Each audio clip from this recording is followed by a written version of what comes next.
Tirupati TDP అసమ్మతి నేతలు సమావేశమయ్యారు. ఆరణి శ్రీనివాసులకు టికెట్ కేటాయించడంపై అభ్యంతరం వ్యక్తం చేస్తున్నారు. అభ్యర్థి విషయంలో పునరాలోచించాలని డిమాండ్ చేశారు. తమతో పాటు స్థానిక జనసేన నేతలు కూడా ఇదే కోరుతున్నారని, అవసరమైతే తానే జనసేన నుంచి పోటీ చేస్తానని అంటున్నారు మాజీ ఎమ్మెల్యే సుగుణమ్మ. తిరుపతికి తెలుగుదేశం పార్టీ సీటు దక్కలేదనేది చాలా బాధాకరం.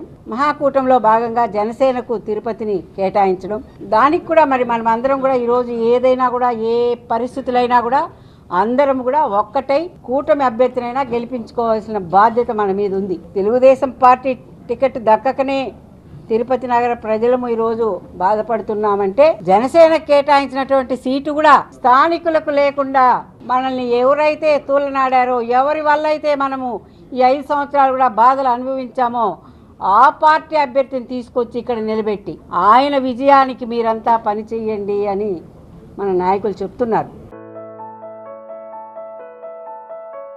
ప్రతి ఒక్క ఐవీఎఫ్ క్లినిక్ లో మేము మీకు ఈ డిస్కౌంట్ ఇస్తాము, ఆ డిస్కౌంట్ ఇస్తామంటారు. కానీ మేము బిడ్డని ఇస్తాం అని ఎందుకు చెప్పడం లేదు? మనం ప్రామిస్ కోసం డబ్బులు ఇస్తున్నామా లేదా తల్లిదండ్రులు కావడం కోసం చెల్లిస్తున్నామా? నోవా ఐవీఎఫ్ దాగిన ఖర్చులుండవు, మీరు నమ్మగల నైపుణ్యం మాత్రమే. తెలుగుదేశంలో కూడా మరి ఎంతోమంది ఆశావహులు ఉన్నారు. వాళ్ళందరూ కూడా ఎంతో కష్టపడుతూనే ఉన్నారు. 5 సంవత్సరాలుగా కూడా మరి యోచన చెయ్యాలని, మళ్ళా పునరాలోచన చెయ్యాలని అభ్యర్థి విషయంలో మా అందరి ఏకాభిప్రాయం.